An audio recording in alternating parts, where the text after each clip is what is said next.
On se retrouve aujourd'hui pour parler d'échantillonnage des données. On est toujours dans la série sur la gestion des données déséquilibrées. Donc on avait vu les semaines précédentes un petit peu le vocabulaire et comment, enfin quel était ce genre de problème.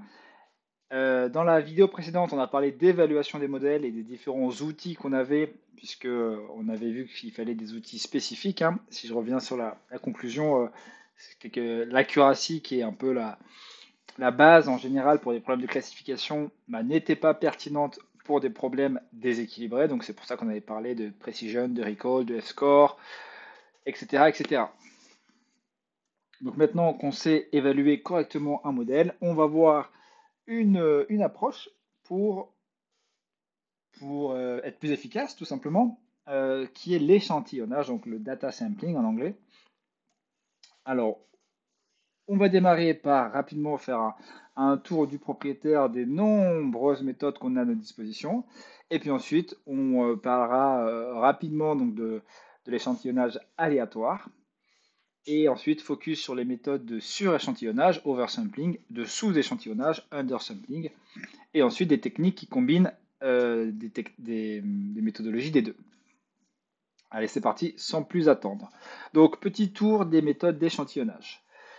Donc, de base, déjà, la majorité donc, des algorithmes de machine learning considèrent que les données sont équivalentes, alors que dans notre cas, on veut que la classe minoritaire soit beaucoup plus importante. Donc, on doit mettre plus d'importance sur cette classe minoritaire, mais malheureusement, si elle est moins présente, l'algorithme de base va y accorder moins d'importance.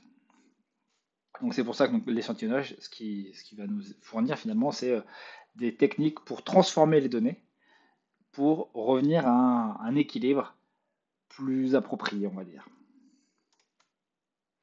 Et donc, une fois qu'on a bien échantillonné les données, c'est-à-dire potentiellement remis dans un équilibre, on va dire, là, les algorithmes standards de machine learning vont pouvoir fonctionner sans qu'on ait forcément à les tuner. Donc, les méthodes en soi d'échantillonnage, à ce jour, elles sont relativement simples et communes à implémenter et à comprendre. C'est un peu d'imagination et du temps, évidemment, pour les mettre en place et les faire tourner. Alors, donc comme je disais, il y a beaucoup de méthodes.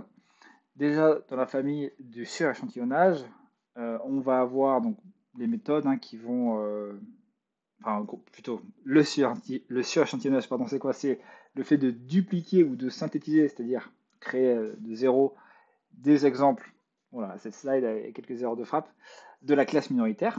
Donc on va créer des éléments de la classe minoritaire soit de manière aléatoire, soit avec l'algorithme SMAUT, soit avec les variantes du SMAUT qu'on a, donc le borderline SMAUT par exemple, le SVM SMAUT également qu'on abordera, Adacine, etc.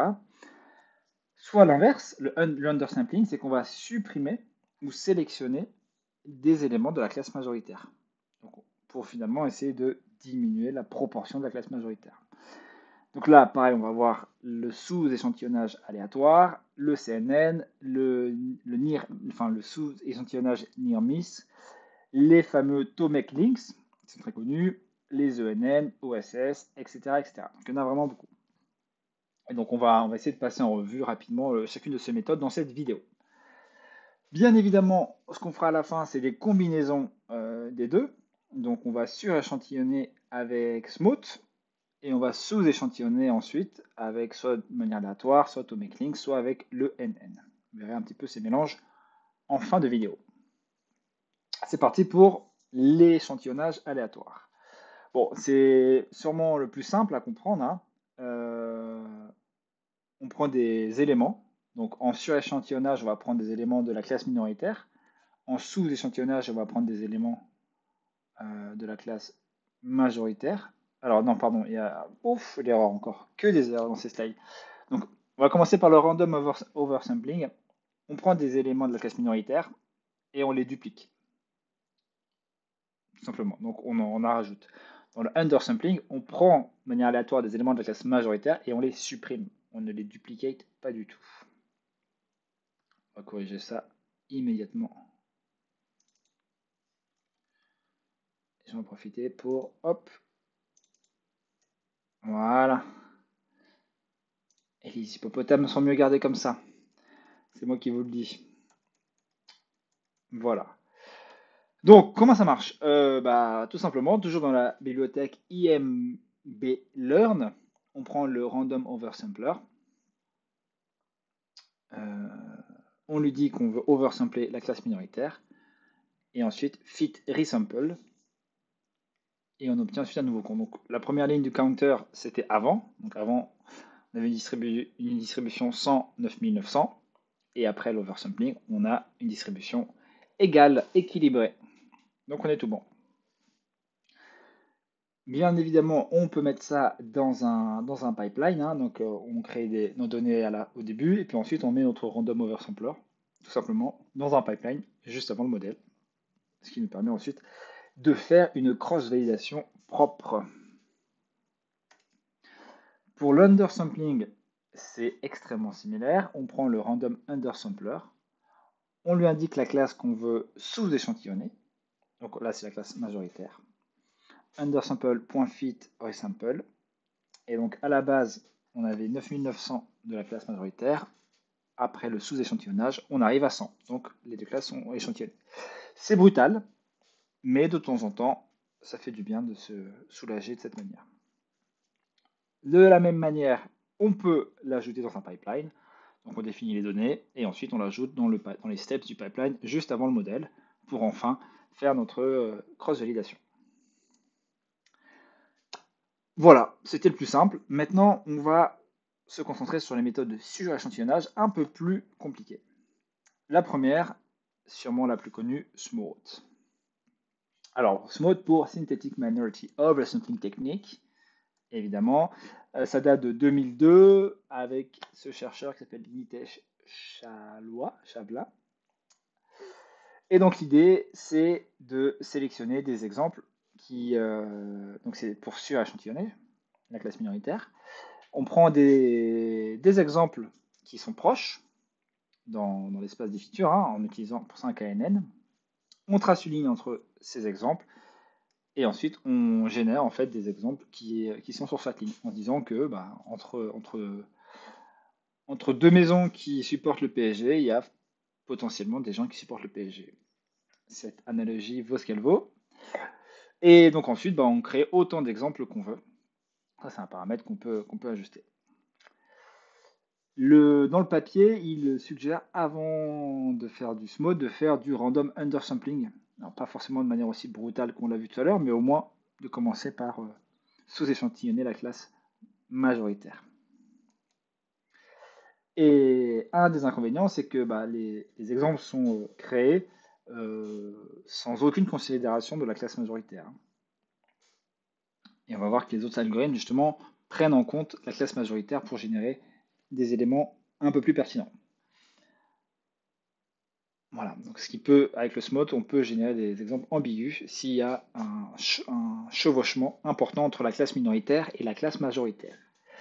Ça donne quoi dans la vie? Dans la vie, on prend notre SMOTE et on fait fit resample. À gauche, c'est le dataset de base. À droite, c'est suite à la transformation de SMOTE. Et on voit très clairement, hein, des nouvelles lignes de points. Là, sur la gauche, hop, ici, là, entre ces deux points, on voit très clairement, entre guillemets, la ligne qui a été tracée et les points qui ont été générés. Pareil, entre ces points-là, ici, là, on voit des lignes droites, des lignes droites un peu partout.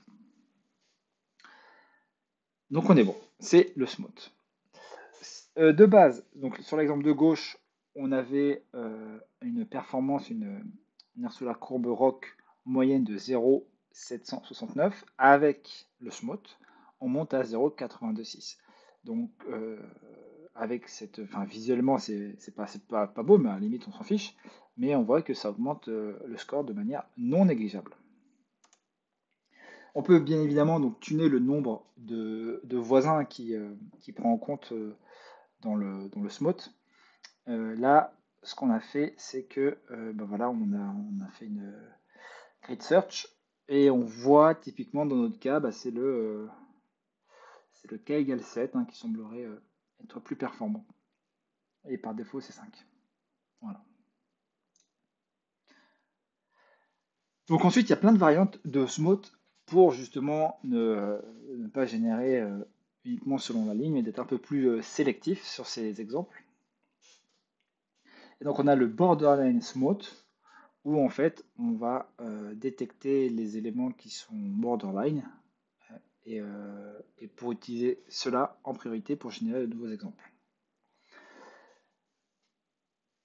Donc là, toujours de base à la gauche, c'est ce qu'on a, et à droite, suite au Borderline Mode, donc on voit que il s'est focalisé sur les points qui étaient proches de la séparation entre la classe majoritaire et la classe minoritaire.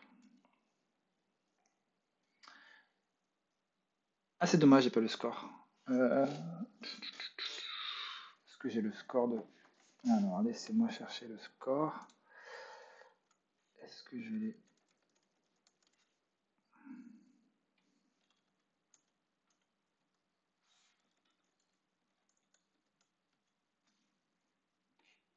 Alors, on va aller au sommaire du livre.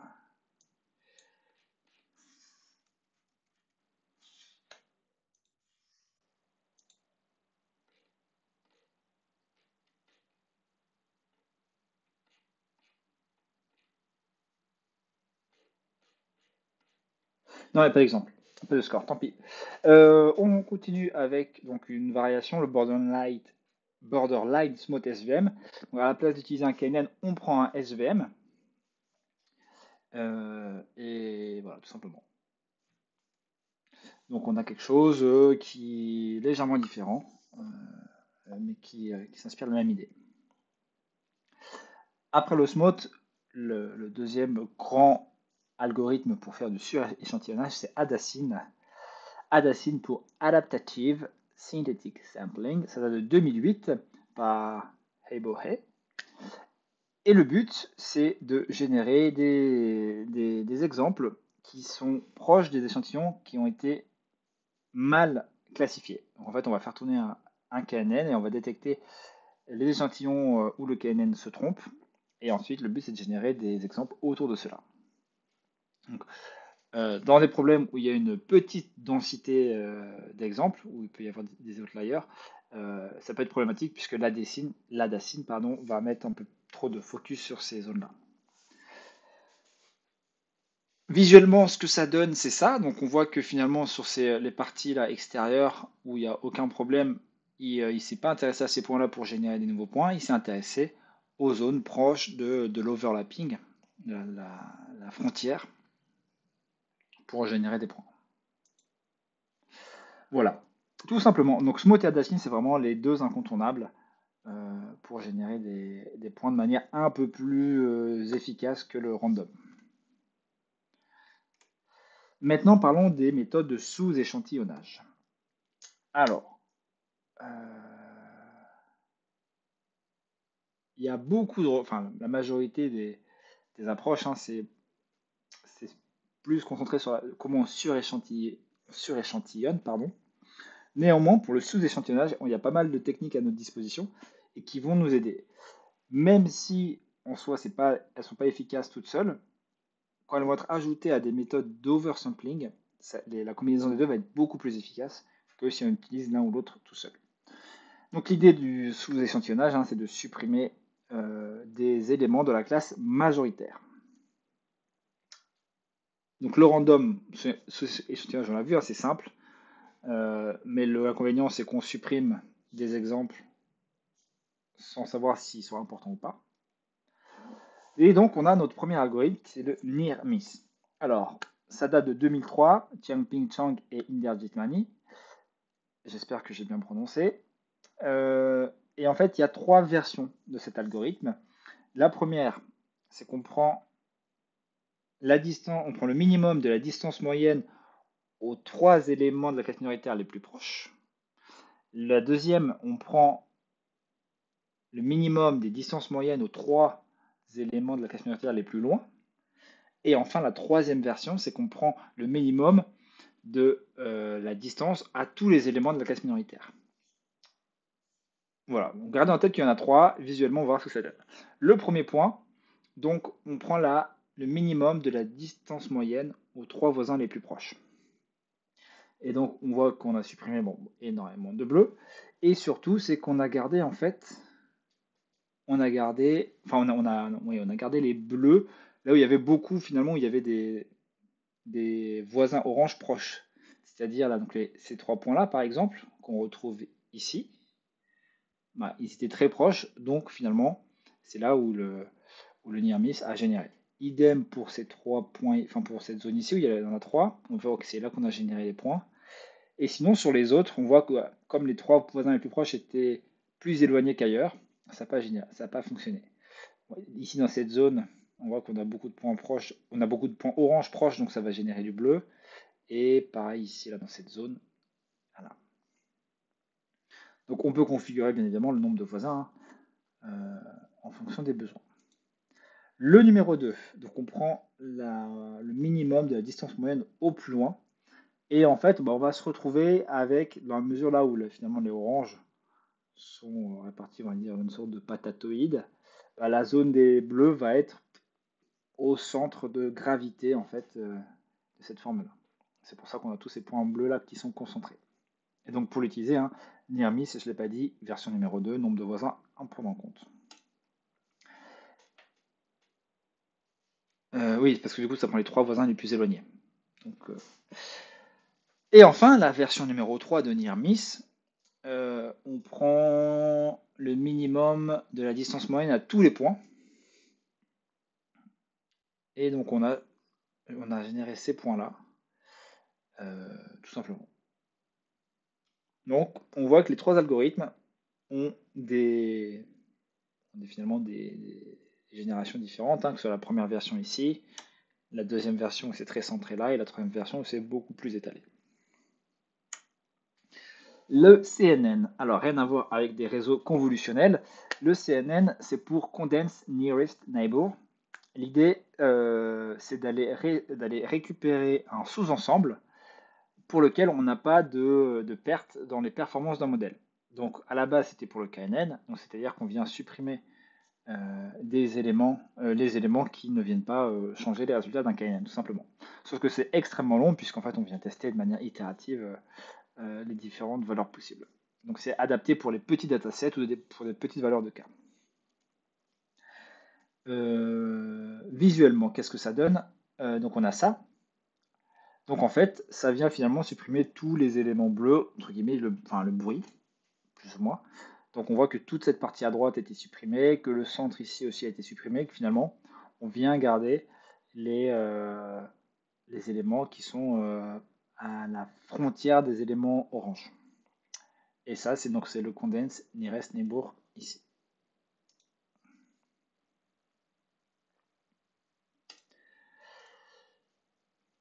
Voilà. On va faire un focus sur d'autres méthodes qui sélectionnent les points à supprimer, donc, et notamment ToMakeLinks, puisque donc le problème avec le CNN, c'est que finalement les exemples sont supprimés de manière aléatoire euh, et on ne se concentre pas en fait sur la frontière. Euh, si je reviens sur voilà. L'idée, c'est qu'on les supprime de manière. Enfin, voilà, on regarde les performances du modèle et ben, on les supprime de manière aléatoire. Les Tomek Links, ça va être un peu différent. Donc, il y a une méthode, la méthode 2. J'imagine qu'il avait essayé une première méthode qui a moins bien fonctionné, puisqu'elle est moins connue. L'idée, c'est on va trouver des paires d'éléments, un élément de la classe minoritaire, un élément de la classe majoritaire, qui ont la distance minimale, donc des paires antagonistes, entre guillemets, enfin les voisins les plus proches antagonistes. Et ces paires-là sont référées comme les Tomek Links et vont définir finalement la frontière. Et on va les supprimer. Voilà, on va supprimer ces points-là. Du coup, on le lance. Donc à gauche, on a l'original, à droite, on a la sortie. Bon, finalement, on ne voit pas grand-chose. Il n'y a pas grand-chose. Donc là, on appelle ici avec Tomek Links. Et quand on regarde les comptes, on se rend compte qu'il y a uniquement 26 éléments qui ont été supprimés. Donc on a cet élément-là qui a été supprimé. Cet élément-là aussi, le bleu qui est là. Des éléments qui sont là. Et ensuite, ici, là, dans cette zone, tout cela, non, même pas. Ah si, derrière, celui-là a été supprimé. Bon, il n'y a pas beaucoup qui ont été supprimés. Donc ça n'a pas été un gros succès pour cette itération. Mais en fait, c'est parce que en général, c'est souvent combiné à d'autres méthodes. Et en fait, chaque méthode, finalement, comme elle va s'attaquer à une partie du problème, elle va apporter son lot d'avantages, un petit peu comme les méthodes ensemblistes en machine learning. Deuxième approche, ENN, pour Edited Nearest Neighbors. Donc c'est ce qu'on appelle la règle à jour des voisins les plus proches. On prend trois voisins plus proches pour localiser des exemples qui sont mal classifiés. Et ensuite, on les supprime. Et après, on fait une classification avec un voisin. Donc le but, comme dans les Tomic Links, c'est de supprimer les données qui sont ambiguës ou qui peuvent appartenir enfin, qui sont pas très loin de la frontière. Quand on le lance, on a un peu plus d'éléments qui sont supprimés là, entre la gauche et la droite. Si on regarde le compte, on en a 94. Bon, et on voit très clairement là, toute cette zone-là, ici, là, elle a été clairsemée. On a passé un petit coup de lance-flamme ou d'aspirateur, hein, au choix. Mais voilà, ça reste très faible en fait par rapport au problème. Et comme les Tomic Links, en général, ça a des meilleurs résultats quand on le combine à d'autres techniques. Maintenant, on va regarder des combinaisons entre des méthodes qui gardent et des méthodes qui suppriment. Oui, parce que finalement, là, c'est vrai que je l'ai pas forcément dit, mais c'est pas la même approche de garder des éléments et donc de supprimer les autres que de supprimer des éléments et de garder les autres. Enfin, le focus n'est pas exactement le même. Euh, Quand on va garder quelque chose, c'est-à-dire qu'on va se dire ça c'est plus important, le reste on s'en fiche. Et quand on va supprimer, c'est-à-dire que ceux-là sont vraiment trop ambigus, donc c'est ceux-là qu'on va supprimer et les autres on les garde. Il y a une petite nuance, enfin une nuance de focus en fait qui est très importante. C'est notamment la différence entre Tomic Links et le CNN. Le Tomic Links, si je ne dis pas il se concentre sur ce qu'on supprime,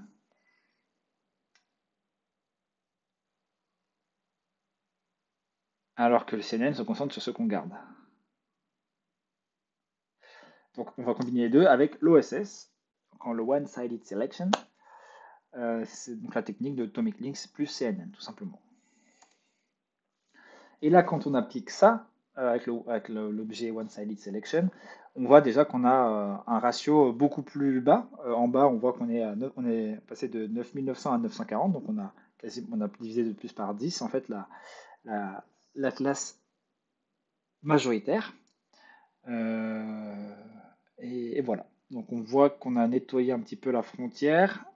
Ici, toute la partie à gauche aussi a été nettoyée et qu'on a également enlevé ici plein d'éléments qui ne semblaient pas forcément utiles. Donc voilà, donc on est passé de 1% à 1 pour 10. Et voilà. Et donc l'idée c'est que on a supprimé donc les éléments qui étaient autour de la frontière. Autre méthode, le NCR, Neighborhood Cleaning Rule, une combinaison de CNN et du ENN. Donc CNN, on supprime les éléments qui sont redondants. Et l'ENN, donc on supprime les éléments qui sont ambigus. Pour rappel, hein, l'ENN, c'est voilà, on utilise un KNN pour localiser les éléments, là où dans l'OSS, on utilisait Tomic Links pour localiser les paires de la frontière. Donc, voilà, on a forcément donc un focus différent. Et à la fin, on obtient ça. Donc, pas forcément très bien marché sur cet exemple-là. On voit qu'on a finalement assez peu d'éléments qui ont été enlevés. Voilà, juste voilà, au niveau de la frontière, quoi, c'était plus efficace que les techniques prises individuellement. Celle-ci est moins utilisée. Les deux autres sont quand même beaucoup plus connus et utilisés. Maintenant, fusion, on va voir le suréchantillonnage et le sous-échantillonnage. Donc donc on va voir la combinaison des deux. On va partir toujours de ce magnifique dataset bleu et orange. Ça me fait penser à une citrouille dans le ciel.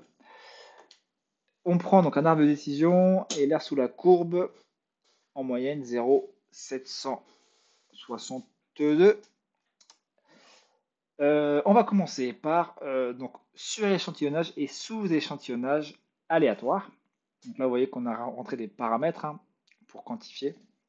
Donc on va sur-échantillonner à 10% et sous-échantillonner à 0,5. Donc ça veut dire qu'on va passer à 1 pour 10. Et ensuite, on réduit de moitié la classe majoritaire. Donc, j'imagine qu'on va passer à quelque chose de 20, enfin 20%. 20%, ça doit être ça? Ouais, pardon. Et le score, donc on passe de 76,2 à 81,4. Donc, première amélioration.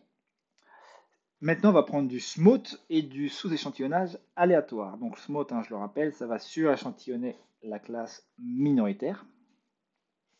Donc, on fait ça à 0,1 et on sous-échantillonne à 0,5. Et on a un meilleur score, un score de 0,83.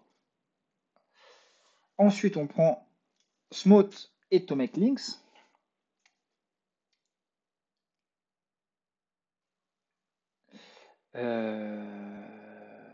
Voilà.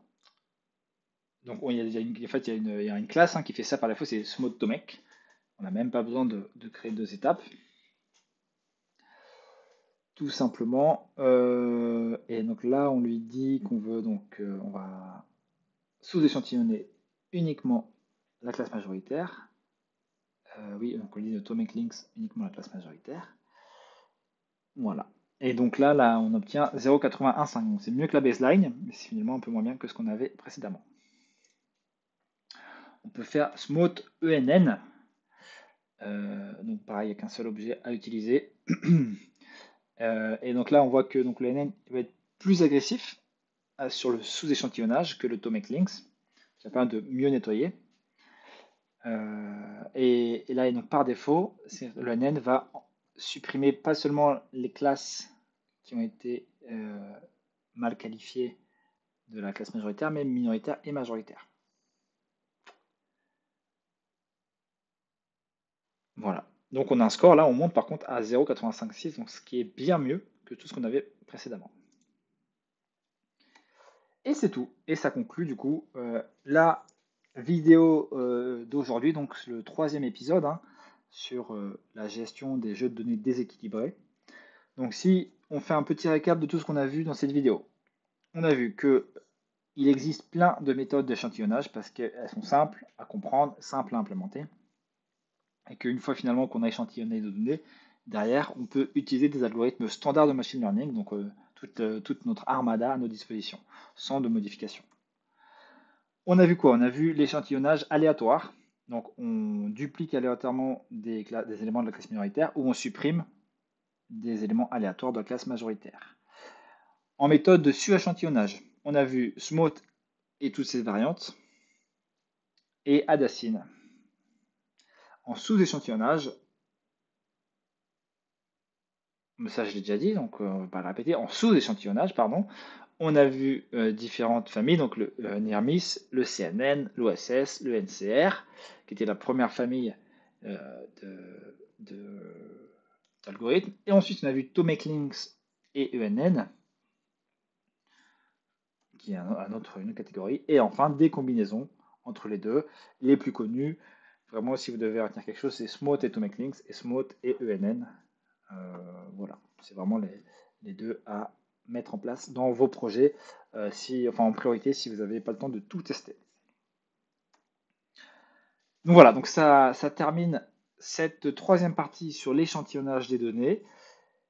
On verra la prochaine fois donc une autre manière d'aborder, plutôt d'adapter nos modèles traditionnels en les rendant sensibles au coût en fait, sensibles au déséquilibre et en ajustant finalement la considération des poids lorsqu'ils font leur calcul de perte.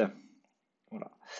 En espérant que vous ayez appris des choses sur l'échantillonnage des données, donc rien de très sorcier en soi, hein, simplement des éléments à connaître.